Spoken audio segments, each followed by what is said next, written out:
Kita tidak mengenal kata rahasia. Kita hanya mengenal informasi yang dikecualikan. Lalu informasi yang dikecualikan itu dibuat sangat sedikit. Kalau di pertahanan, 90% informasi itu terbuka. Kami menunggu Pak Jokowi masuk ke satu titik, baru kami masuk.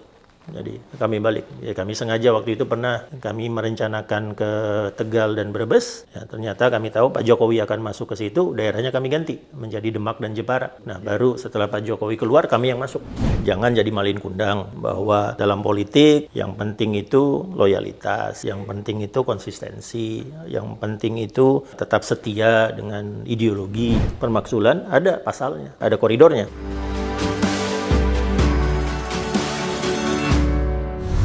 Selamat datang di channel Abraham Samad Speak Up. Seperti biasanya, saya tidak sendiri. Hari ini saya menghadirkan tamu yang luar biasa. Beliau ini adalah sahabat kita semua. Saya langsung memperkenalkan beliau. Selamat datang. Terima kasih diundang lagi. Bung Andi Wijayanto, pengamat pertahanan keamanan, mantan Gubernur Lemhanas, dan sekarang Deputi Politik TPN Ganjar Mahfud. Bang Andi, sebelum kita berbicara debat keempat nanti nih, Capres-Cawapres yang membahas tema yang lebih krusial menurut saya, karena energi, SDA, kerusakan lingkungan, pajak, kemudian lingkungan hidup, masyarakat adat, dan lain-lainnya. Tapi sebelum itu kita bahas, saya ingin kembali ke belakang sedikit. Kemarin waktu debat mengenai pertahanan keamanan dan geopolitik, itu kan Pak Ganjar menyampaikan beberapa data yang menurut saya yang menonton, ya, sepertinya kita diperlihatkan data yang akurat, yang susah kita challenge lagi. Tapi ada yang lebih menarik. Pada saat Pak Ganjar meminta apakah data-data ini bisa Pak Prabowo pahami atau bagaimana, Pak Prabowo bilang, begini, saya nanti akan memperlihatkan Anda data, tapi bukan sekarang, nanti di luar debat. Dan kemudian itu dilanjutkan dengan Pak Ganjar, bilang, siapa tahu ada di sini stafnya Pak Prabowo yang membawa data, ya saya silahkan naik. Pertanyaan saya, Bang Andi, apakah data yang disampaikan oleh Pak Ganjar kemarin itu adalah data-data yang tidak bisa dibantah oleh Pak Prabowo sebagai Menteri Pertahanan? Karena itu kan data-data menyangkut kinerja Menteri Pertahanan, ya. Apakah data-data itu tidak bisa dibantah sehingga Pak Prabowo mengatakan, ya nanti saja saya akan mengundang Anda untuk mendiskusikan dan memperlihatkan data? Ataukah ada hal yang harus ditutupi, tidak bisa disampaikan di depan publik pada saat itu?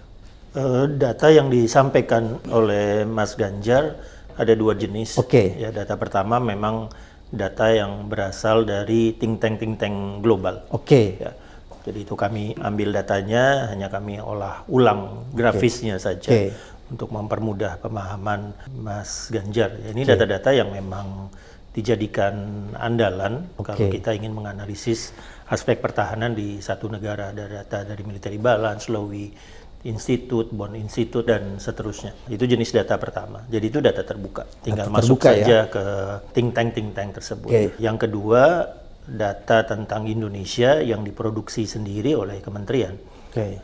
Kami mendapatkannya dari laporan kinerja Kementerian Pertahanan yang dikompilasi oleh Kemenko Polhukam. Jadi tinggal masuk ke data ke websitenya Menko Polhukam, lalu cari Lakip, masuk ke Deputi 4 Pertahanan Negara, ya datanya ada di situ. Data itu yang kami kutip. Jadi kalau seandainya ada yang mengatakan data kami salah, berarti menyatakan datanya Lakipnya Kemenko Polhukam yang salah. Karena sumber data kami adalah Lakipnya Kemenko Polhukam yang ditandatangan oleh perwira tinggi bintang 2. Jadi kami tidak merekayasa data, kami ambil apa adanya. Jadi berarti data-data itu bisa diakses oleh publik juga, ya. Tapi kan yang mengherankan buat kita, kenapa pada saat itu Pak Prabowo sepertinya tidak terlalu memahami data-data itu? Kira-kira apa sih sebenarnya yang terjadi itu, Mas Andi? Yaitu ketika Mas Ganjar mengungkap data-data itu, memang itu sudah di segmen 5 ya. Nah, jadi mungkin proses debat 1 sampai segmen 4 itu sudah membawa Pak Prabowo berada dalam tekanan, kondisi berpikir yang lain, ya. Ya, karena Mas Anies dari awal sudah menyerang ini, sudah attack, sudah mengutak-ngatik lagi tentang tanah. Ya, Ya, misalnya lalu pertanyaan-pertanyaan yang diajukan oleh Mas Ganjar ke Anies, Mas Anies ke Ganjar, ya lebih banyak mempersoalkan pertahanan, nyaris tidak ada pertanyaan tentang keamanan atau hubungan internasional. Ya mungkin momentumnya ketika Mas Ganjar akhirnya bertanya tentang indeks-indeks, tentang data-data, ya situasi debatnya sudah tidak lagi memungkinkan untuk Pak Prabowo untuk menjawab dengan data-data yang mestinya Pak Prabowo hafal di luar kepala. Iya, itu yang menjadi pertanyaan bagi kita semua. Paling tidak kan begini, kadang-kadang kalau kita pergi ke suatu forum, kita tahu itu forum, ada tanya jawab, kita membawa paling tidak ada staf struktural, misalnya dari kementerian kan, staf struktural itu yang biasa lebih memahami secara teknis tentang data kan. Tapi yang saya tangkap itu malam ketika Pak Ganjar mempersilahkan, kok tidak ada satupun orang, ya paling tidak kalaupun nanti dilarang oleh panitia itu urusan kedua, tapi kan paling tidak ada yang berdiri bahwa, oke, saya ini ada. Kenapa itu nggak terjadi? Kira-kira kalau menurut Bung Andi? Ya tampaknya memang data kerasnya tidak disiapkan. Ya melihat debat 1 misalnya, melihat debat 3 kemarin, Pak Prabowo memang cenderung tidak berbicara data keras. Ya, ketika berbicara di Kadin misalnya, ya lagi-lagi tidak muncul data keras. Pak Prabowo cenderung dengan konsep-konsep besar yang normatif, tapi tidak menukik ke solusi-solusi konkret yang data-data keras. Ya, apalagi untuk sektor-sektor non pertahanan ya. Di sektor pertahanan saja data kerasnya juga tidak dimunculkan. Kayaknya bukan itu gaya komunikasi seorang Prabowo Subianto ke arah data-data yang menukik. Itu kalau Pak Jokowi senang data, ya Mas Ganjar juga senang data. Tapi tampaknya Pak Prabowo bukan orang yang mengandalkan data-data keras, data-data statistik, data-data performance kinerja dalam komunikasi publik. Oke, jadi Pak Prabowo ini suka hal-hal yang sifatnya makro ya? Ya, saya berinteraksi dengan Pak Prabowo cukup sering sebagai Gubernur Lemanas ya. Pernah dalam satu pertemuan kami berbicara berdua hampir 3 jam di kantor saya ya di Lemanas ya. Pak Prabowo memiliki pemahaman yang sangat dalam tentang geopolitik ya, sangat dalam tentang sejarah evolusi pertahanan Indonesia, apa-apa menjadi masalahnya. Tapi di debat 3 memang itu tidak keluar. Sama sekali tidak keluar karakter kuat Pak Prabowo dengan pemahaman panjangnya, pemahaman globalnya, pemahaman makronya. Di debat 3 kemarin nggak keluar sama sekali. Oke, Bung Andi, selain itu ada yang menarik juga. Ada pertanyaan-pertanyaan diajukan baik Pak Ganjar maupun Anies yang dijawab oleh Pak Prabowo bahwa itu rahasia. Ada hal yang tidak boleh disampaikan secara transparan di hadapan publik, ada hal yang juga bisa disampaikan secara transparan. Sorry, saya orang awam tentang pertahanan keamanan, tapi menurut saya hal-hal yang baik disampaikan oleh Ganjar maupun hal-hal yang disampaikan oleh Anies, hal-hal yang bisa dijawab secara transparan, bukan hal-hal yang menyangkut rahasia. Karena menurut saya yang menyangkut rahasia itu misalnya strategi pertahanan keamanan, mungkin itu ya, dan lain-lain. Tapi yang ditanyakan sebenarnya bukan hal-hal itu, dan menurut saya seharusnya bisa dijawab dan itu bukan rahasia. Kenapa sampai Pak Prabowo menyatakan hal seperti itu? Atau bisa nggak Bung Andi memetakan mana hal-hal yang bisa disampaikan, mana hal-hal yang tidak bisa disampaikan dalam konteks pertahanan keamanan? Di rejim informasi kita, diaturnya, semua informasi data yang dimiliki pemerintah itu merupakan informasi terbuka. Ya. Kecuali, kecualinya diatur dalam pasal 17. Ya. Undang-Undang Keterbukaan Informasi Publik. Ya, jadi sebetulnya di rejim itu kita tidak mengenal kata rahasia. Kita hanya mengenal informasi yang dikecualikan. Lalu informasi yang dikecualikan itu dibuat sangat sedikit. Ya, jadi kalau di pertahanan 90% informasi itu terbuka. Terbuka ya? 10% saja yang tertutup. Jadi misalnya di pertahanan, senjata apa yang dimiliki oleh Indonesia, itu informasi terbuka. Itu saja terbuka ya? Itu informasi terbuka. Dibelinya kapan, misalnya dirawatnya berapa kali, dia kondisi siap perang atau tidak, itu informasi terbuka. Bukan rahasia ya? Bukan rahasia. Karena misalnya saya bisa dengan mudah mendapatkannya di IIS London, ya, military balance. Saya bisa dengan mudah mendapatkannya di SIPRI atau di Lowy Institute di Australia. Ya, di lembaga kajian saya Lab 45, data itu juga data terbuka. Ya. Nah, yang rahasia itu hal-hal yang sifatnya berkaitan dengan strategi operasional dan teknis. Ya, jadi misalnya pesawat kita kalau berkomunikasi dengan mabesnya itu menggunakan frekuensi berapa. Misalnya itu tertutup, itu rahasia. Misalnya kalau gelar taktikalnya pesawat ini akan berpatroli kemana, hari apa, jam berapa, itu tertutup, rahasia. Tapi kalau misalnya F-16 sekian digelar di Iswahyudi, sekian yang siap terbang, sekian yang di grounded, nggak rahasia. Ya, kita punya meriam artileri yang ada di Jawa Tengah yang usianya sudah lebih dari 78 tahun, ya nggak rahasia. Nah, itu terbuka, data-data terbuka. Jadi memang rejim yang ada di Indonesia itu semua informasi terbuka kecuali dinyatakan dikecualikan. Nah, Kemhannya harus daftar dulu tuh ke Komite Informasi Publik. Ya, kalau teman kita di sana Sandi Yuda gitu ya, Sandi Yuda, terus kemudian Sandi Yudanya yang menyatakan ya ini informasi yang dikecualikan. Tapi publik bisa challenge. Publik bisa challenge dengan meminta informasi itu ke Kemhan. Ya, jadi saya misalnya bisa menulis surat ke Kemhan, saya meminta data tentang anggaran, saya meminta data ini untuk kebutuhan kajian. Saya bisa meminta data dilindungi oleh Undang-Undang Keterbukaan Informasi Publik itu. Berarti kalau menurut Bung Andi yang ditanyakan Pak Ganjar dan kemudian disampaikan oleh Pak Prabowo, baik ke Ganjar maupun ke Pak Anies, bahwa itu tidak semua boleh saya sampaikan karena itu hal-hal yang sifatnya rahasia, itu nggak benar ya? Tadi itu, terutama yang data-data yang disampaikan oleh Mas Ganjar itu semuanya data terbuka. Semuanya data terbuka yang semua orang bisa masuk ke ruang digital dan menemukan data tersebut. Ya tinggal lincah-lincah melakukan browsing aja ya, ke website-website yang relevan. Jadi berarti alasan Pak Prabowo mengatakan ada yang bisa disampaikan, ada yang tidak disampaikan, ini sifatnya rahasia, itu sama sekali tidak tepat ya? Ya, kami menyadari betul kok batasnya ada di mana. Ya, batas kerahasiaan negara itu ada di mana, hal-hal yang tidak boleh dibongkar, yang sensitif untuk misalnya keselamatan operasi. Ya, yang paling utama biasanya rahasia itu yang paling utama itu. Ada operasi sedang dilakukan, kita nggak bicara apa-apa tentang operasi tersebut. Ya, unitnya siapa, digelar di mana, kapan operasinya, targetnya apa, itu yang paling rahasia yang benar-benar harus ditutup. Dan kami nggak ngomongin itu. Kemudian ada yang menarik lagi, setelah debat itu sekonyong-konyong nih, timbul pernyataan Pak Jokowi yang mengagetkan kita semua. Seolah-olah ingin mengevaluasi debat itu ya. Bahwa itu kok debat kemarin itu kelihatannya tidak menggali ya secara substansial dan lebih kepada personal. Padahal kalau kita melihat debat itu kemarin justru sangat substansial ya kalau bicara tentang pertahanan keamanan karena ada data yang diungkapkan. Kemudian Pak Jokowi juga menganggap sebaiknya dievaluasi karena terlalu personal. Ternyata setelah saya mati apa yang dimaksud personal Pak Jokowi ini?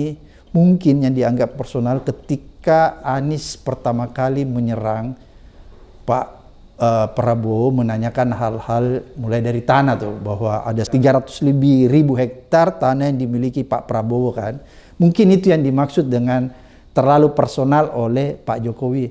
Tapi setelah saya melihat jejak digital, ternyata itu pernah juga ditanyakan Pak Jokowi hal-hal yang sifat personal waktu tahun 2000 debat Pilpres 2019, dan itu ditanyakan juga kepada Pak Prabowo. Jadi menurut saya ini ada hal yang tidak konsisten, walaupun sebenarnya debat itu kemarin kalau kita lihat sempat diklarifikasi juga oleh Pak Prabowo bahwa tanah saya itu bukan 300 ribu lebih, bahkan 500 ribu. Wah, saya pikir ini luas juga ya Bang Ande, 500 ribu hektar. Ini luar biasa sebenarnya kalau Pak Prabowo menghibahkan untuk para prajurit. Kan prajurit itu masih banyak yang kos-kosan, itu banyak yang nggak punya rumah, kan ada yang kos, ada yang masih tinggal di rumah militer yang suatu waktu bisa kita dipindahkan dan lain sebagainya. Jadi itu yang jadi persoalan. Tapi walaupun tanah itu masih status HGU kan, ya Pak Prabowo bilang ya kalau ada negara mau ambil silahkan ambil. Tapi bukan di situ persoalannya. Persoalannya ketika ini dijadikan semacam alasan oleh Pak Jokowi untuk ingin mengevaluasi. Itu kan jadi persoalan menurut saya, karena semakin memperlihatkan kita bahwa presiden dalam hal ini, Jokowi, itu sudah melakukan cawe-cawe secara terang benderang, tidak bisa lagi dibantah. Padahal kan seharusnya sebagai kepala negara, dia harus netral karena dia ikut campur. Itu yang pertama. Kemudian yang kedua, setelah kita amati, ada beberapa bentuk dugaan kecurangan yang sangat memprihatinkan kita. Pelibatan aparat, ini sudah kasat mata juga, kita lihat di berita. Ada oknum aparat yang dilibatkan, baik itu kepala desa, perangkat desa, aparat sipil, aparat militer, itu ada dugaan digunakan. Ini semakin memperhatinkan kita. Ketiga, menurut saya ada yang lebih aneh lagi. Ini menurut kacamata saya, Bung Andi, di mana Pak Ganjar melakukan kampanye, itu hari sempat di Papua, di Kalimantan, tiba-tiba Pak Jokowi juga datang di situ dengan dalil kunjungan kerja. Tapi kok bisa sama ya?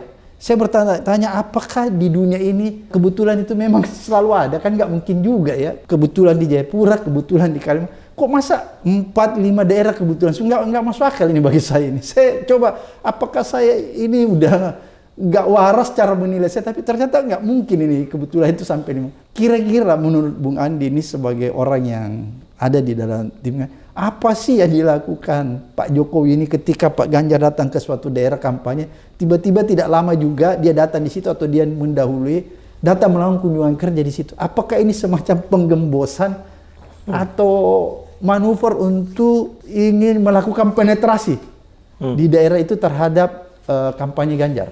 Ya baik, ya, saya mulai yang pertama dulu ya, yang data. Untuk tanah itu, ya untuk saya itu bukan hal yang personal. Oke. Ya karena itu konsekuensi ketiga calon itu muncul sebagai capres, sehingga mereka harus melaporkan kekayaan mereka.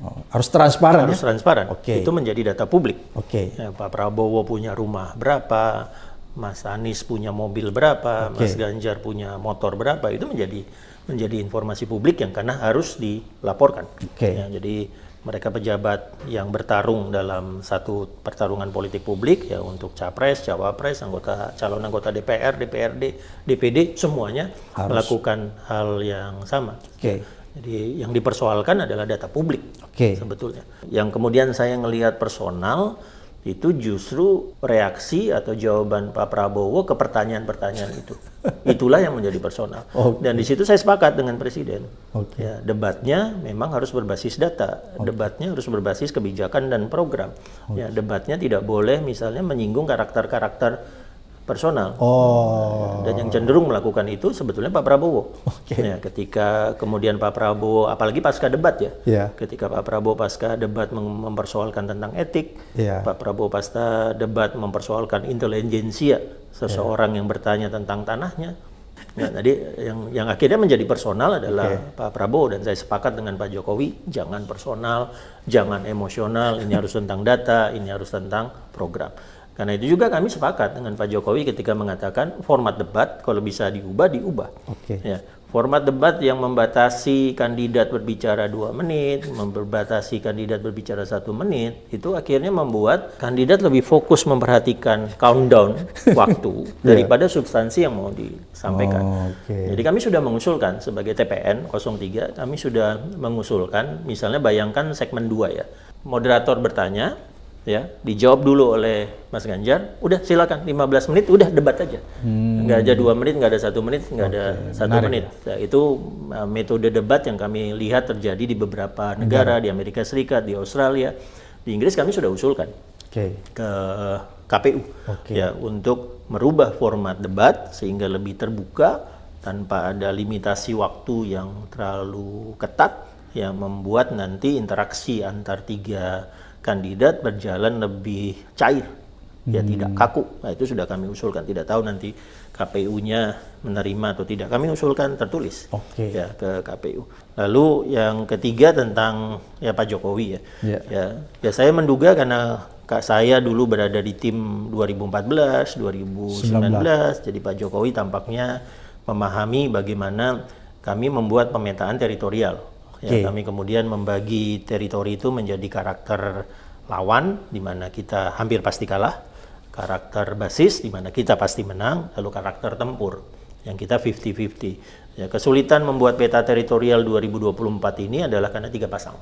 Ya, itu satu, itu kesulitan pertama. Kesulitan kedua adalah karena kami harus menghitung faktor Jokowi. Ya, faktor Jokowi yang ada Gibran itu di misalnya basis gitu ya, basis di Jawa Tengah, misalnya katakanlah di Kebumen. Kebumen itu 2019 suara Jokowi lemah. Oh, di Kebumen? Di Kebumen. Oke. Ya, suara Jokowi itu salah satu dari 2 kabupaten di Jawa Tengah yang 2019 suara Jokowi lemah. Oke. Ya, jadi begitu ada Kebumen di situ, ada Pak Prabowo di situ.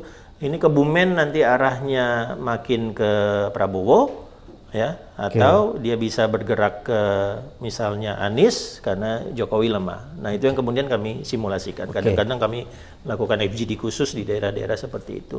Nah, tampaknya pemetaan teritorial ini ya dilakukan juga oleh timnya Pak Jokowi, sehingga memandang prioritas-prioritas tertentu di daerah-daerah tertentu itu mirip-mirip. Ya, kami bisa melihat pergerakannya. Ya. Nah, nanti yang tidak mungkin dilakukan oleh Pak Jokowi terus-menerus adalah mengikuti Mas Ganjar atau Mbak Atikoh kemana-mana. Ya, karena Pak Jokowi ada tugas sebagai kepala pemerintahan. Ya, Mas Ganjar dengan Mbak Atikoh bisa bergerak tiap hari bisa 5-6 titik, nginap di rumah penduduk dan seterusnya, tidak mungkin itu diikuti. Ya, kadang-kadang ketika Januari itu kami balik kok. Kami menunggu Pak Jokowi masuk ke satu titik, baru kami masuk. Jadi kami balik. Ya, kami sengaja waktu itu pernah tanggal 2 Januari kami merencanakan ke Tegal dan Brebes.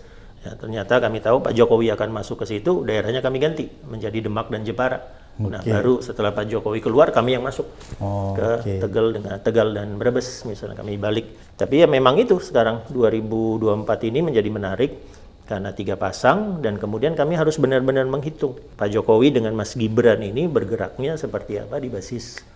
Jadi kalau menurut Bung Andi itu semacam penggembosan atau penetrasi? Kami berasumsi terburuk ya, kami membuat simulasi dan skenario dengan asumsi terburuk bahwa kemudian Pak Jokowi akan melakukan gerakan-gerakan mempenetrasi yang dimana wilayah-wilayah basisnya Mas Ganjar. Ya, karena Pak Jokowi cenderung akan bergerak untuk Mas Gibran. Ya, ketika kami melihat Pak Jokowi berkomentar sangat spesifik tentang debat, tentang serangan personal dan seterusnya, kami langsung melihat sentimen. Ya, sentimen yang ada di media analitik kami. Ya, kecenderungannya negatif untuk Pak Jokowi. Ya, jadi kalau Pak Jokowi itu sederhana saja. Pak Jokowi mau tetap berada di sentimen positif dalam komentar-komentarnya, suarakan netral. Ya, suarakan netralitas ke pemilu. Ya, itu langsung positif sentimen Pak Jokowi. Tapi begitu Pak Jokowi dianggap abu-abu saja, dianggap memberikan kode-kode saja, itu langsung negatif. Ya, Pak Jokowi bertemu dengan calon, Pak Jokowi bertemu dengan menteri yang berada di kubu tertentu, itu langsung negatif. Ya, Pak Jokowi memberikan signal-signal tertentu negatif karena rakyat itu cenderung menginginkan memiliki presiden yang netral. Tapi begitu Pak Jokowi misalnya sebelum terbang ke Filipina di Halim lalu mengatakan yang saya masukkan saya itu untuk semua calon, positif lagi. Nah, tapi begitu sudah terbaca bahwa ini adalah dukungan atau cenderung berpihak ke salah satu calon, langsung negatif. Nah, itu yang kami benar-benar pelajari dan saya yakin Istana memiliki media analitik yang mirip-mirip lah. Bang Andi, menarik ya. Jadi ada semacam penetrasi di daerah-daerah tertentu yang didatangi Ganjar, kemudian Pak Jokowi datang ke situ. Yang saya ingin tanyakan, apakah penetrasi yang dilakukan, yang kita duga dilakukan Pak Jokowi itu penetrasi terhadap konstituen Ganjar, atau kita pakai bahasa rakyat yang akan memilih, ataukah dia melakukan penetrasi atau melakukan semacam penggalangan aparat-aparat yang ada di situ untuk mengarahkan sesuatunya? Penetrasi yang langsung ke rakyat itu sulit dilakukan oleh Pak Jokowi. Ya, karena Pak Jokowi tidak bisa atau tidak melakukan kampanye yang eksplisit. Jadi misalnya Pak Jokowi tidak membagikan kaos dengan gambar 02. Misalnya Pak Jokowi tidak membagikan minyak goreng dengan stiker 02. Tidak melakukan itu. Ya, tidak Jokowi, langsung? Tidak langsung. Ya mungkin satu kali saja di... Tapi kalau misalnya dia datang ke situ, 5 menit dia pulang terus habis itu dibagikan makanan, bansos? Nggak bisa juga. Nggak bisa, karena pengamatan dari tim kami juga ada di wilayah-wilayah seperti itu. Jadi ya, misalnya, dia sulit melakukan? Ya, misalnya yang sempat viral ya. Sempat viral Pak Jokowi berkunjung ke Banten, lalu setelah kunjungan resminya mampir di satu titik, membagi-bagi kaos, lalu di tempat bagi-bagi kaos itu yang ada hanya baliho 02. Nah, itu langsung viral. Nah, begitu langsung viral, sentimen negatif. Ya, karena tadi rakyat menginginkan Pak Jokowi yang netral. Ya, nah, kalau langsung ke tingkat konstituen rakyat, susah bagi Pak Jokowi untuk menunjukkan keberpihakannya. Ya, karena kemudian akan ada reaksi yang luar biasa, ya, natural, organik dari netizen, ya, yang bisa kejadian tadi kalau seandainya memang ada kebijakan-kebijakan khusus yang disampaikan tertutup, ya, dalam forum-forum di daerah-daerah tempat Pak Jokowi berkunjung. Nah, kami belum melihat korelasinya sih, ya. Biasanya hal-hal itu tidak langsung nampak. Ada mobilisasi, ya, dari oknum aparat misalnya di tempat Pak Jokowi, itu belum melihat korelasinya, tapi memang sudah kelihatan secara sporadis, ya, ketika ya aparat cenderungnya ceroboh sih, ya, untuk saya ceroboh, mainnya tidak rapi, kadang-kadang terlalu pede, ya, merasa begitu mereka mengumpulkan, ya, kita ngelihat ada sekda ngumpulin ASN ngomong ceroboh, ya, tidak, ASN kan juga tidak homogen, ya, ya, terus ada saja yang merekam, ada saja yang membuat video, kepala dinas mengumpulkan guru-guru, ada yang memvideo segala macam, ya, kecerobohan hal itu yang akhirnya untuk saya nanti netralitas aparatnya bisa meningkat, ya, karena mereka tidak mau lagi, itu kan karirnya berbahaya. Siapa sih yang melindungi mereka? Ya, siapa sih yang melindungi kepala dinas itu pada saat nanti dia diproses? Siapa sih yang melindungi sekda itu pada saat dia diproses? Ya, saya yakin dari misalnya pihak koalisinya akan mengatakan, enggak, saya nggak merintah itu. Ya kayak Mission Impossible lah. Kalau kamu ketahuan tanggung jawab sendiri, ya kan, kayak apa sumpahnya Mission Impossible. Ya, jangan, ya intinya silahkan tapi jangan ketahuan. Tapi begitu ketahuan tanggung jawab sendiri lah. Kok enak, gitu kan? Kok enak di sana nggak enak di saya, gitu kan? Kan akhirnya perasaan itu akan muncul. Ya, ketika Dandim misalnya, ada satu Dandim di Jawa Tengah, fotonya muncul di spanduk berbarengan gitu kan. Ya itu, kalau nggak ketahuan, dia baik-baik saja. Begitu ketahuan, ya siap-siap dimutasi karena melanggar netralitas. Ya, kan? Makanya, kalau nggak ketahuan, kalau ketahuan tanggung jawab sendiri lah. Kok enak yang di sana nggak enak di bawah, gitu, kira-kira. Jadi berarti kalau menurut Bang Andi analisisnya bahwa ketika Pak Jokowi membuntut itu, kemana Pak Ganjar datang, kemudian dia masuk juga di situ, yang dia lakukan bukan penetrasi langsung terhadap konstituen atau rakyat, tapi melakukan upaya-upaya tanda petik kayak penggalangan, konsolidasi terhadap aparat untuk melakukan langkah-langkah mengarahkan sesuatu, kira-kira seperti itu yang dilakukan. Ya, kami juga ngecek ya beberapa kali ketika Pak Jokowi nempel betul dengan gerakan kinetiknya Mas Ganjar. Pesan apa yang didapat oleh masyarakat? Ya, kalau masyarakatnya di basis kami, ya semakin memperkuat bahwa sebetulnya yang lebih identik dengan Pak Jokowi itu Ganjar. Ya, mereka langsung melihat Pak Jokowi gaya belusukannya begini, gaya interaksi dengan masyarakatnya begini, mirip dengan Mas Ganjar. Ya, bahkan Mas Ganjarnya lebih, karena Mas Ganjar tinggal di rumah penduduk. Jadi Pak Jokowi yang mendekat dengan gerakan Mas Ganjar itu membantu kami. Jadi saya nggak terlalu protes sebetulnya, membantu kami. Nggak risau ya? Nggak risau, karena itu mengingatkan masyarakat betapa miripnya karakter gerak, karakter belusukan, karakter pribadi Jokowi dengan Ganjar. Jadi masyarakat langsung diingatkan, iya benar, mirip loh. Berdua ini mirip loh, malah Mas Ganjarnya lebih loh. Karena Mas Ganjar begini. Cara berinteraksinya mirip loh, cara bercakap-cakapnya, cara membicarakan programnya mirip-mirip. Jadi kami senang-senang saja sebetulnya. Nggak ada masalah ya? Nggak ada masalah. Kalau bisa lebih sering nggak ada masalah. Lebih sering nggak ada masalah karena akan membantu akhirnya Jokowi Ganjar, membantu asosiasi Jokowi Ganjar tersebut. Ya coba kalau misalnya Pak Jokowi nempel gerakannya Pak Prabowo, mungkin pemilih akan melihat beda banget ya dua orang ini. Beneran beda karakter. Beda karakter, cara beda berinteraksi, cara bagi kaos saja beda caranya.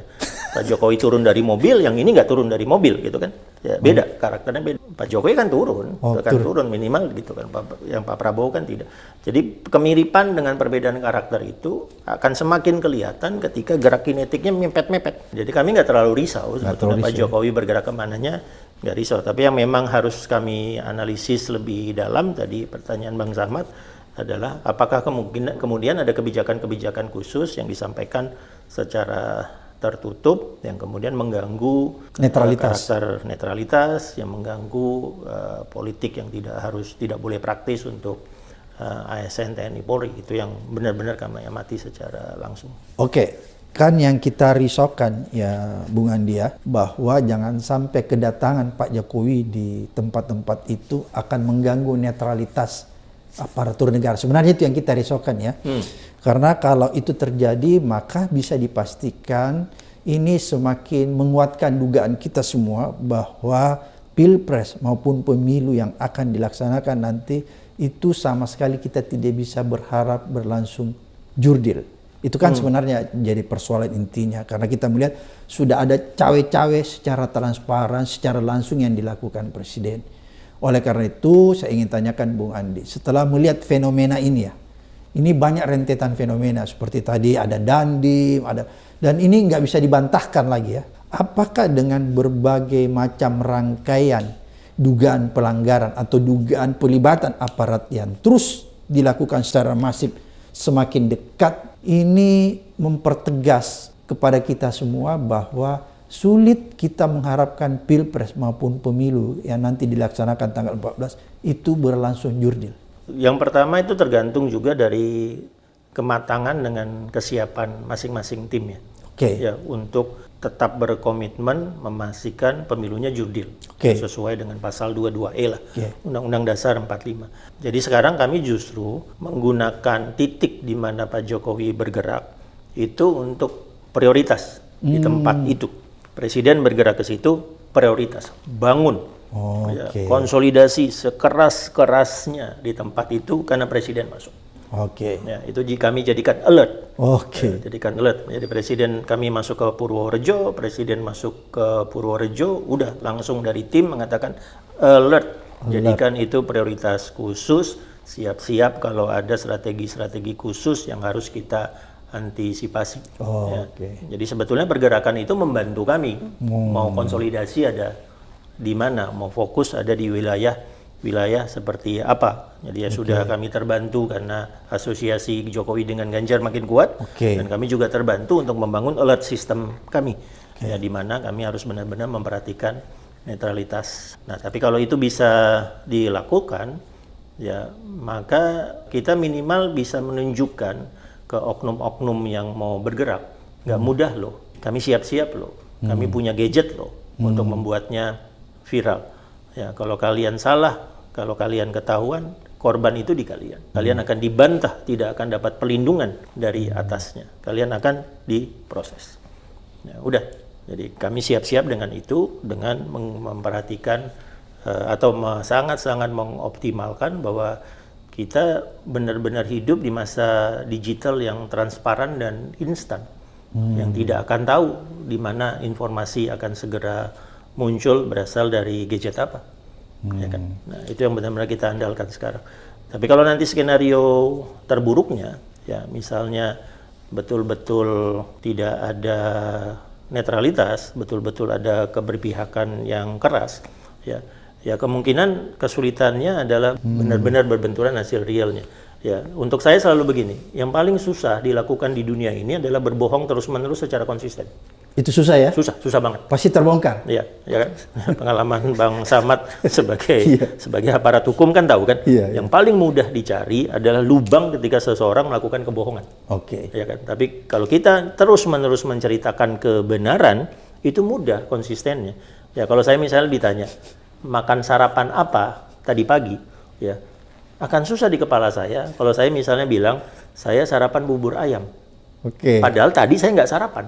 Pagi ini saya nggak sarapan. Akan lebih mudah saya bercerita besok 2 hari lagi sarapan apa waktu pagi ketemu Bang Abraham Samad. Saya bilang saya nggak sarapan. Tapi kalau saya bilang saya sarapan bubur ayam, saya harus nempel di otak saya. Pokoknya kalau ditanya bubur ayam, bubur ayam, bubur ayam. Effort. Ya, kalau saya bilang apa adanya, yang benar, lebih mudah. Ya itulah tema ulang tahun PDI Perjuangan kemarin. Kebenaran pasti menang. Karena kebenaran lebih mudah diperjuangkan daripada sesuatu yang direkayasa, daripada sesuatu yang dibuat bohong dari awal. Itu akan susah. Nah, kesulitan merekayasa hasil pemilu itu luar biasa loh. Katakanlah 900.000 TPS. Ya kan? Direkayasa semuanya, berbenturan nanti. Kebenaran akan muncul, kebenaran akan menemukan jalannya, akan berbenturan. Nah, kalau rekayasanya dilakukan hanya dalam waktu persiapan 60 hari, sekarang sudah 30 hari. Saya khawatirnya kelihatan ya? Iya, rapuh. Rapuh ya. Akan menghasilkan data yang rapuh. Data yang kita bilang, enggak, bukti kami di sana enggak seperti itu. Tempat di situ enggak kayak gitu. Ya. Kira-kira kan begini, kita tiba-tiba datang ke beberapa TPS, katakan di daerah basis kami gitu kan. Terus yang menang katakanlah A, gitu. Lalu kita berkunjung ke TPS itu dan nggak menemukan orang yang milih A. Semua orang milih B atau milih C. Nah, kan jadi repot. Nah, kebohongan yang konsisten terus-menerus itu sesuatu yang paling susah dilakukan di dunia ini. Yang paling gampang adalah berpijak aja dengan yang benar. Itulah tema PDI Perjuangan kemarin. Kebenaran pasti menang. Itu temanya yang kemarin Ibu Mega pidato ya. Ya, kebenaran pasti menang ini, kebenaran menurut pasal 22E Undang-Undang Dasar, aparat netral. Itu kebenaran. Itu kebenaran. Kebenaran sesungguhnya. Kebenaran sesungguhnya itu aparat harus netral. Kebenaran yang berdasarkan pasal 22E, pemilu harus jurdil. Ya, pemilu tidak boleh ada aparat atau pejabat negara yang harusnya netral melakukan keberpihakan. Oke, Bung Andi, menarik tadi singgung masalah HUT tuh. Pidato Bu Mega ya. Tema kebenaran itu akan menemukan jalannya sendiri. Ada yang menarik waktu kemarin ulang tahun itu kok Pak Jokowi tidak hadir dan tiba-tiba ke luar negeri itu kenapa, Bung? Itu apakah ini semakin memperjelas kita sebagai rakyat bahwa antara Ibu Mega dan Pak Jokowi ini sudah, kalau istilahnya talak ini, sudah talak berapa nih? Udah nggak bisa ketemu lagi. Ini kan biasanya paling tidak orang yang pernah dibesarkan oleh PDIP, katakanlah begitu. Kenapa saya pakai istilah dibesarkan, kan Pak Jokowi memakai PDIP waktu mau menjadi gubernur kan. Iya. Ini kok tiba-tiba ulang tahun, tiba-tiba pergi ke luar negeri. Itu apa sih yang bisa kita baca tuh? Ya, yang kemudian yang menarik untuk saya mengingatkan Pak Prabowo. Jangan jadi malin kundang. Pak Prabowo yang malah mengingatkan bahwa dalam politik, dalam perjuangan politik, yang penting itu loyalitas, yang penting itu konsistensi, yang penting itu tetap setia dengan ideologi. Ya, terus Pak Prabowo mengungkapkannya dengan cara cerita rakyat yang mudah diingat orang. Malin kundang. Jangan jadi malin kundang. Sepakat, 100% sepakat saya dengan Pak jadi Prabowo. Pak Andi sepakat nih ya, bahwa jangan jadi malin kundang. Di dalam politik jangan jadi malin kundang. Jadi berarti kalau begitu Pak Jokowi jadi malin kundang nih sama Ibu Mega. Ya, itu yang diingatkan Pak Prabowo kemarin. Jadi itu diingatkan ya bahwa jangan jadi malin kundang. Oke, Bung Andi, menarik. Jangan jadi malin kundang. Mungkin karena itulah khawatir nih kecurangan semakin masif. Ada yang menarik kemarin Pak Mahfud selaku Menko Polhukam itu menerima masyarakat yang mengatasnamakan dirinya petisi 100. Dan ketika dalam dialog itu banyak hal tentang kecurangan dan Pak Mahfud menyampaikan bahwa Kementerian Politik Hukum dan HAM membentuk Satgas kecurangan Pilpres dan Pemilu ya. Tapi ada yang lebih menarik lagi dalam pertemuan itu, selain mengungkapkan bahwa membentuk Satgas anti kecurangan dalam pemilu, yang paling didiskusikan secara panjang, secara concern tentang pemaksulan.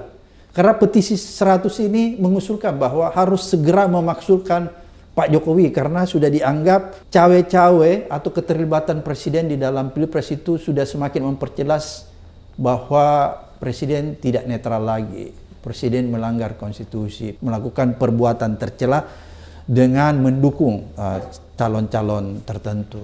Dan kemudian itu disambut dengan Pak Mahfud dengan membentuk Satgas Pemilu Curang. Apakah menurut Bang Andi, wacana, sebenarnya bukan wacana ya, ini sudah lama sebenarnya masyarakat sudah menginginkan ada pemaksulan karena ada kondisi yang mereka lihat bahwa ini nggak bisa ditolerir lagi.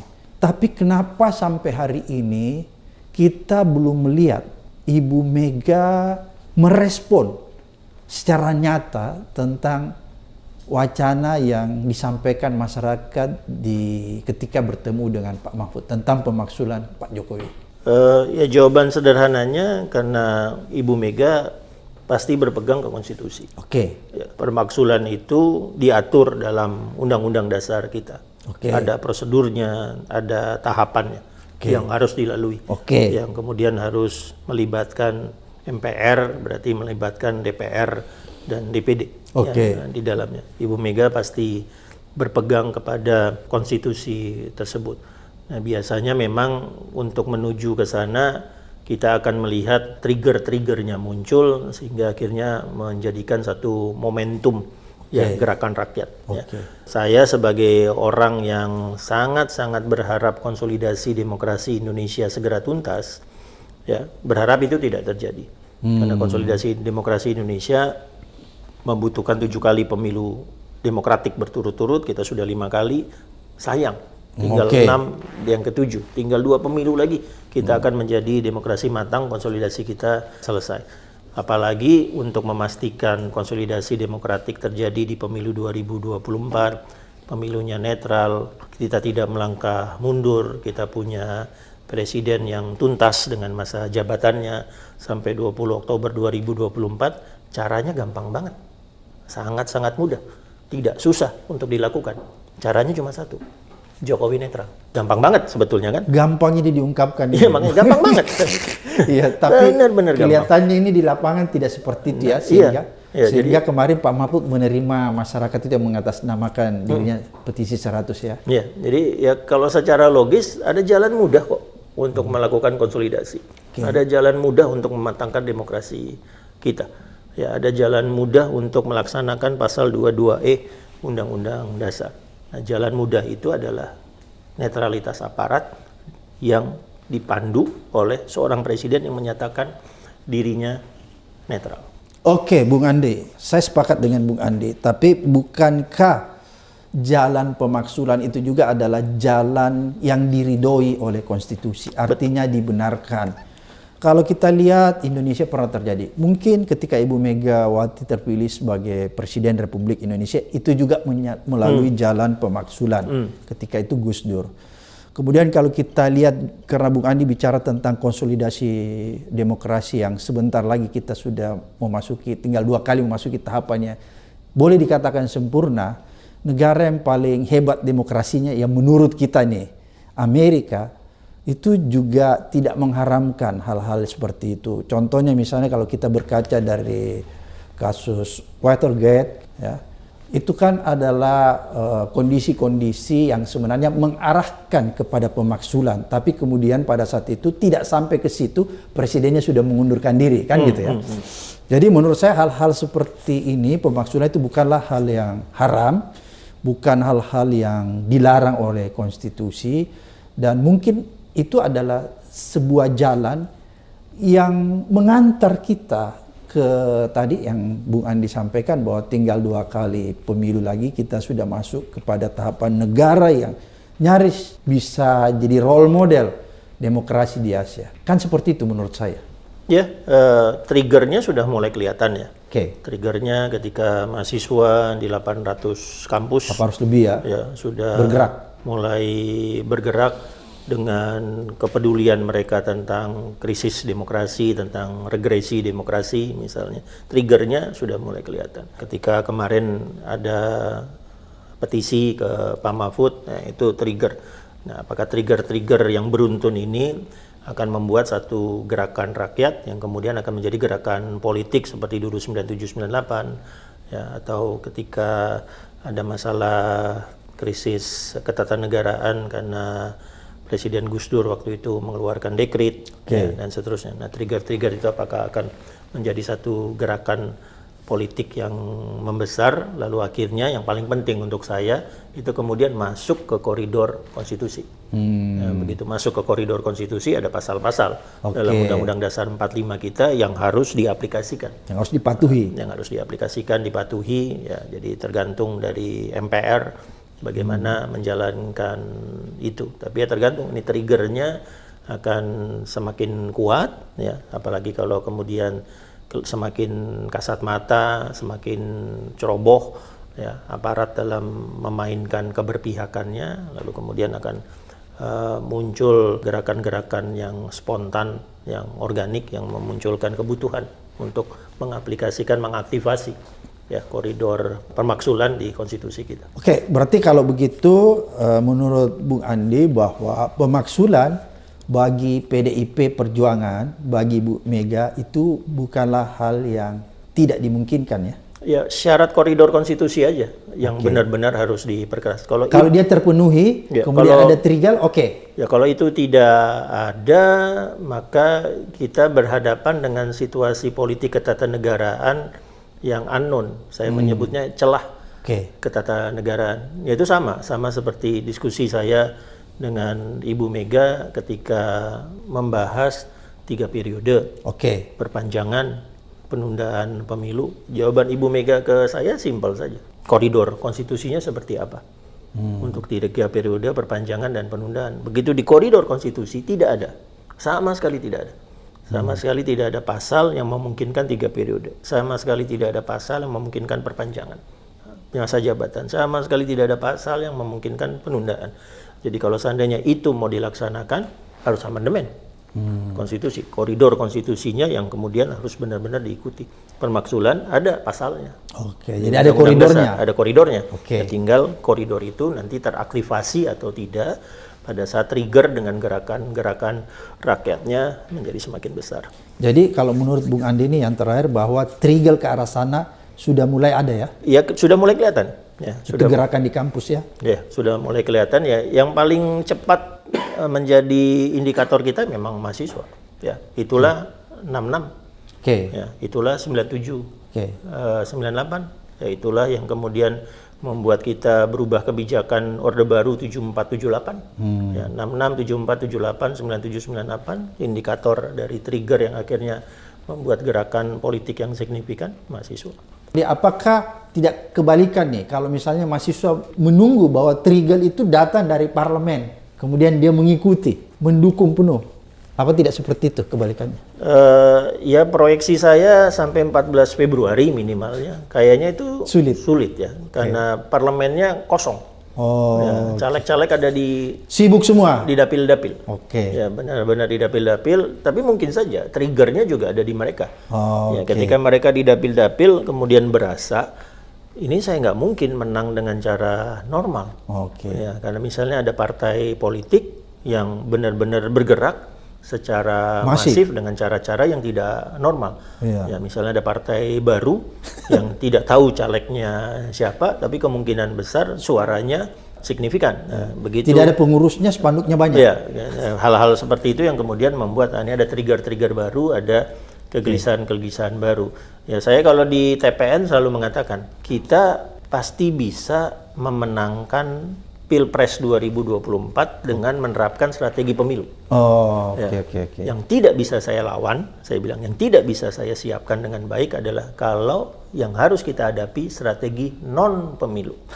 Kalau strategi pemilu mengandalkan kandidat, mengandalkan program, mengandalkan permainan media, mengandalkan gerak kinetik teritorial pasangan, mengandalkan berjejaring dengan simpul-simpul, kita bisa memenangkan Pilpres 2024. Tapi begitu yang kita lawan adalah strategi non pemilu, wah itu faktor X-nya besar, gede banget. Dan itu yang terjadi sekarang ini. Itu yang kelihatan mulai semakin dominan yang kita gelisahkan sekarang. Ini kan kalau kita lihat itu hari ada yang cukup menarik juga ketika mempersoalkan alutsista. Ada pertanyaan-pertanyaan yang ditujukan ke Pak Prabowo yang mempersoalkan pembelian alutsista bekas. Walaupun itu sudah dijawab bahwa jangan lihat bekas atau tidak bekas ya, apakah dia masih layak gitu ya. Tapi kan persoalannya Mas Andi bahwa kalau dia barang yang bukan bekas, itu kan jelas semua ya. Harganya paling tidak kita bisa mendapatkan harga yang fix. Tapi kalau dia barang bekas, maka kemungkinan kita tidak bisa menilai harganya, apakah dia kemahalan atau kemurahan. Kan namanya barang bekas, seperti kita jual beli mobil bekas.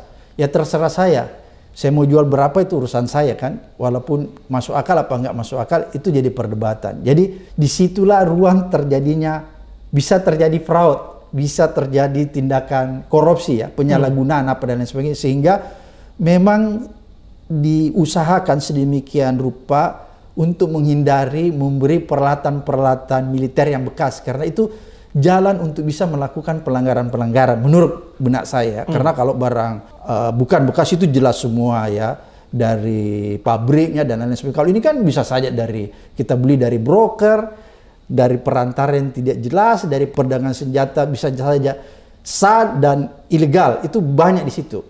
Oleh karena itu yang jadi persoalan. Menurut saya, Bung Andi, apakah ketika Pak Prabowo mengatakan pernah berencana memberi barang-barang bekas, dan ada sebagian juga yang sudah dibeli ya, kan yang dibatalkan Mirage aja ya, Mirage pesawat terbang. Apakah itu kalau menurut Bung Andi, kalau kita coba membandingkan kan harga yang dibeli oleh Kemenhan terhadap barang-barang bekas, terhadap barang-barang yang serupa itu, bahkan mungkin lebih baru, yang dibeli oleh negara-negara tetangga kita, misalnya Malaysia atau siapa, apakah itu memperlihatkan kepada kita semua bahwa ada sesuatu yang menurut kita ini kok bisa terjadi begini, memberi barang bekas yang harganya menurut kita itu impossible. Atau sebenarnya barang ini kalau kita bisa melakukan diplomasi dengan bagus dengan pihak negara tertentu, kita bisa mendapatkan, paling tidak mungkin kita tidak beli, tapi kita hanya membayar ongkos perawatan, ongkos pengangkutan dan lain sebagainya. Bagaimana menurut Bung Andi? Ya, membeli bekas tentunya tidak ideal ya, sangat-sangat tidak ideal. Tapi yang harus dilihat, ada keterdesakan tidak, sehingga kita harus membeli bekas. Yaitu simpelnya adalah kita ingin membeli mobil, lalu jenis mobil yang kita inginkan baru bisa kita peroleh kalau kita inden. Nah, kalau pesawat tempur, kalau kita misalnya nyari F-16 Viper yang benar-benar tipe yang sesuai dengan generasi teknologinya, sesuai dengan yang kita butuhkan, mungkin baru akan datang paling cepat tuh 18 tahun lagi. Kita pesan sekarang, baru datang yang baru 18 tahun yang lagi karena antri puluhan negara. Jadi kalau kita dalam keadaan darurat perang, nggak memungkinkan ya? Nggak memungkinkan. Nah, ada keterdesakan mengisi skuadron yang kosong. Nah, itu silakan kalau membeli bekas. Nah, dalam data yang saya punya di masa Pak Jokowi, ketika Menhannya Pak Riyamizat dengan Pak Prabowo, 87% senjata yang datang itu statusnya baru. Waktu zaman Pak Jokowi. Baru semua ya? 87% senjata datang itu statusnya baru. Jadi kita sudah di track yang benar nih untuk membeli baru, dan ketika datang ada beberapa yang semi baru ya. Tapi 55% itu usianya ideal, masih kurang dari 5 tahun. Jadi kemudian ya kita memang bertanya, kenapa membeli bekas kembali? Padahal 9 tahun pemerintahan ini sudah benar 87% beli baru. Apalagi Mirage 2005 ini. Mirage 2005 ini pesawat generasi 4 tipe awal. Ya, tipe awal yang cocok untuk tahun-tahun akhir 90 atau awal 2000-an. Ya, sekarang kita harus ngejar 4,5 kalau bisa 5. Jadi Mirage ini masalahnya bukan hanya bekasnya, bukan hanya usianya, tapi juga generasi teknologinya. Kita sudah harus ke generasi 4,5. Yang lebih baru. Yang lebih baru. Nah, kalau generasi 4,5 itu yang ideal memang ada di level F-22 Raptor. Dia upgrade dari F-16. Kalau F-16 harus Viper atau minimal Block 72. Nah, kita sekarang sedang berusaha membuat F-16 kita upgrade ke Block 72. Nah, begitu kita beli Mirage, ini di bawah. Di bawah lagi, ini bisa F-16 masih Block 52. Yang di Indonesia udah nggak dipakai. Block 52 udah naik ke 65, dari 65 mau di-upgrade lagi ke 72. Ya, misalnya. Nah, generasi teknologi itu yang paling kami permasalahkan. Berarti ini sudah ketinggalan ya? Sudah ketinggalan teknologi. Kalau fighter, pesawat tempur, kalau kita punya pesawat tempur dengan generasi teknologi yang lebih rendah, tadi misalnya lawan negara tetangga sudah pakai 4,5, apalagi 5, F-35 misalnya, kita masih punya generasi 4, dogfight nggak akan menang. Yaitu sama seperti misalnya kita membuat balapan Kijang Innova melawan Kijang Kotak. Ya, nggak akan menang. Iya. Benar-benar nggak ada. Ya itu aja masalahnya di situ. Ya lain kalau misalnya itu adalah kendaraan angkut pasukan, ya yang setipe Bushmaster, saya nggak terlalu masalah. Kita beli kita dapat hibah Bushmaster bekas, nggak ada masalah. Karena itu bukan tempur, bukan kendaraan combat yang tidak akan membahayakan pilotnya, tidak akan membahayakan awaknya, karena dia tidak akan dipakai untuk tembak-menembak tempur. Tapi kalau Mirage, di sekeliling kita itu sudah naik semua. Ya, Singapura sudah F-22, F-35, di Australia ya sama, di Cina sudah pakai generasi 5, misalnya. Malaysia sudah 4,5, ya. Malaysia sudah mengarah ke MiG 4,5, ya. Terus kita tiba-tiba turun ke 4, padahal F-16 sudah naik, Sukhoi 2730, mau kita upgrade nggak bisa, karena ada embargo dengan Rusia, misalnya. Lalu kita sedang punya kerjasama dengan Korea, membangun pesawat tempur sendiri, ini generasi 4,5. Ya, semua pengadaan skuadron kita itu sudah naik, mengarah ke 4,5 dengan 5. Terus tiba-tiba ada satu pengadaan, tidak ada kedaruratan, turun generasi, menjadi generasi 4. Nah, itu yang kemudian menjadi, nah ini bukan hanya masalah umurnya, tapi juga masalah generasi teknologinya. Oke, kalau dia ada masalah kedaruratan seperti tadi yang disampaikan Mas Andi, itu diperbolehkan ya, nggak ada masalah ya? Nah, itu yang dalam ekonomi pertahanan disebut off the shelf. Jadi beli saja apa yang tersedia. Ya, mau baru, mau bekas, karena memang ada keterdesakan, kita harus segera menggelar off the shelf. Beli saja yang tersedia, dan itu cenderung susah untuk membeli baru. Ya, karena membeli baru, pesan dulu, terus kita ngantri produksi, dan seterusnya. Jadi kalau kita beli baru pesawat tempur, secepat-cepatnya dia diproduksi kalau mulai dari 0, 7 tahun. 7 tahun ya? Nah, 7 tahun, kalau tidak antri. Tapi kalau misalnya F-16 Viper, itu antri, bisa 18 tahun. Nah, kalau kita beli frigat, sekarang galangan kapal di Eropa, misalnya untuk beli frigat, penuh. Sudah penuh, nggak memungkinkan kita beli frigat yang baru. Karena itu yang kita tawarkan adalah kita kerjasama bangunnya di Surabaya. Nah, untuk misalnya frigat, itu kita kerjasama, pernah mau coba kerjasama dengan Denmark, mau bangun di Surabaya, tapi tidak kejadian, kontraknya nggak berjalan. Jadi sekarang kita masih mencari siapa yang akan membangun kapal perang jenis frigat di Surabaya.